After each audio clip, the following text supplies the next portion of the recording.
Hello friends, today I am discussing about a Krebs cycle. Krebs cycle start करने से पहले इसके जो पहले रिएक्शन होती उसके बारे में डिस्कस कर लेते हैं। ठीक है, तो होता क्या है, जो हमारी Krebs साइकिल है वो एक 8 स्टेप प्रोसेस है। लेकिन इससे पहले जो Krebs साइकिल के लिए हमें जो एसिटिल कोएंजाइम ये मिलता है वो कहाँ से प्राप्त होता है उसको हम देखेंगे। होता क्या है कि हमारा ग्लाइकोलिसिस में ग्लूकोज का जो होता है, ग्लूकोज कन्वर्ट होता है पायरुवेट में। अब ये पायरुवेट जो होता है डायरेक्ट हमारे माइटोकॉन्ड्रिया के मैट्रिक्स में जा नहीं सकता, तो इसका कन्वर्जन होता है किसमें? इसका कन्वर्जन होता है एसिटिल कोएंजाइम ए में in the presence of a pyruvate dehydrogenase enzyme. ठीक है, अब ये पायरुवेट डिहाइड्रोजनेज एंजाइम पायरुवेट को एसिटिल कोएंजाइम में कन्वर्ट कर देता है। अब ये एसिटिल कोएंजाइम माइटोकॉन्ड्रिया के मैट्रिक्स में ऑक्जेलो एसीटेट के साथ रिएक्ट करती है और बना लेता है सिट्रेट। इस रिएक्शन में जो एंजाइम लगता है उसे बोलते हैं सिट्रेट सिंथेस।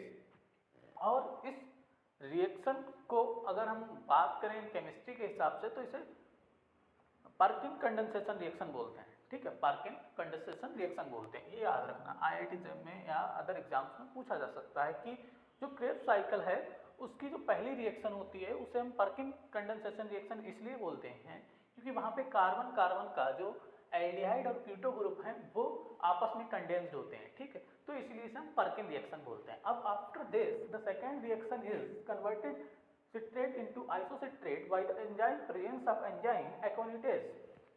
अब ये aconitase एंजाइम के प्रेजेंस में कन्वर्ट हो जाता है किसमें? आइसोसिट्रेट में। अब ये isocitrate in the presence of isocitrate dehydrogenase enzyme it is converted into alpha ketoglutarate. अब जो हमारा अल्फा कीटोग्लूटारेट है वो 5 कार्बन कंपाउंड है। क्वेश्चन यहाँ से ये अराइज हो सकता है कि जो हमारा अल्फा टीसी साइकिल है, टीसी साइकिल में फर्स्ट 5 कार्बन कंपाउंड कौन सा बनता है? तो वो अल्फा कीटोग्लूटारेट है, क्योंकि जो आइसोसिट्रेट डिहाइड्रोजनेज एंजाइम लगता है वहाँ पे एक CO2 मॉलिक्यूल निकलता है। जो हमारा सिट्रेट होता है वो 6 कार्बन का होता है। Isocitrate is also 6 carbon compound, then is converted into 5 carbon compound. Okay, तो यहाँ पे एक NADH निकलता है और एक CO2 मॉलिक्यूल निकलता है। ठीक, after this alpha ketoglutarate is converted into, जो अल्फा कीटोग्लूटारेट होता है वो कन्वर्ट हो जाता है हमारा सक्सिनेल कोएंजाइम ए में। एंजाइम होता है अल्फा कीटोग्लूटारेट डिहाइड्रोजनेज। देखो एंजाइम को याद करने का सबसे अच्छा तरीका है जो हमारा सबस्ट्रेट है उसके आगे सबस्ट्रेट को तो लगा ही लो। जैसे अब अल्फा कीटोग्लूटारेट है, अब एंजाइम क्या लग रहा है? Alpha ketoglutarate dehydrogenase.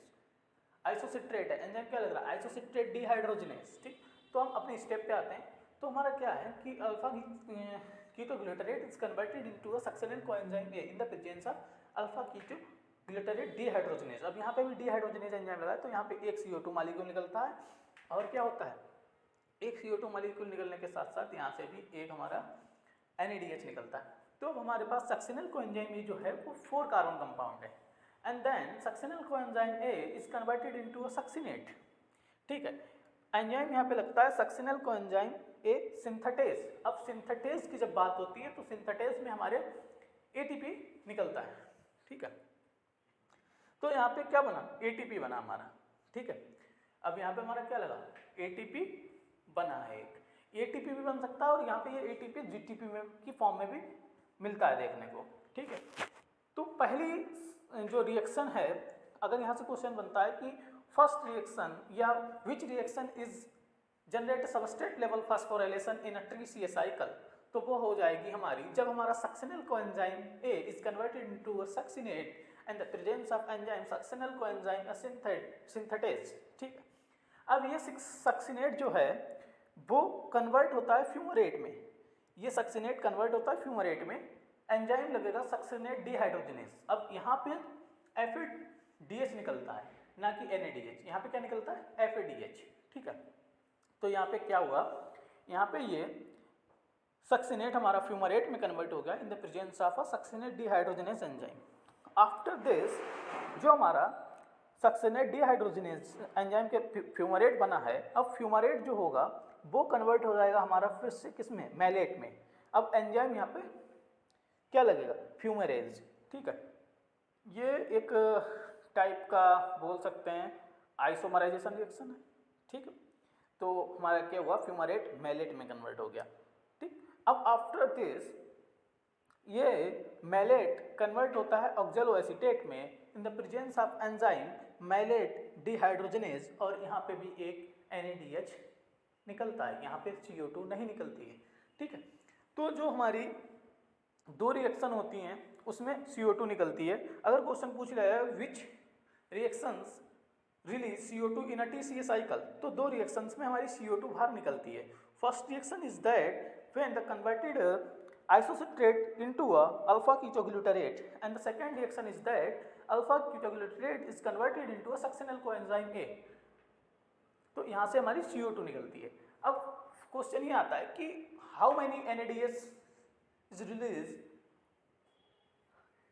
when it utilize one acetyl coenzyme A। जब वो एक एसिटिल कोएंजाइम A हमारा कंज्यूम करता है तो कितने NADH निकलता है। तो हमारा जो फर्स्ट NADH निकलता है आइसोसिट्रेट से अल्फा कीटोग्लूटारेट में जब कन्वर्ट होता है। सेकेंड NADH निकलता है जब अल्फा कीटोग्लूटारेट से सक्सिनल कोएंजाइम A में होता है। थर्ड NADH जब हमारा निकलता है वो निकलता है जब हमारा malate is converted into oxaloacetate. ठीक है, आफ्टर दिस अगर क्वेश्चन ये भी पूछ सकता है कि FADH कौन सी रिएक्शन में निकलता है, जब succinate is converted into fumarate enzyme succinate dehydrogenase, तो हमारा क्या निकलता है, FADH। ठीक है, ये बहुत इंटरेस्टिंग है। Succinate dehydrogenase is a marker enzyme of a mitochondrial inner membrane. ठीक है, तो ये भी याद रखना। इसके बाद सबस्ट्रेट लेवल फास्फोराइलेशन का बता ही चुका हूँ, तो यहाँ से ही क्वेश्चन आता है।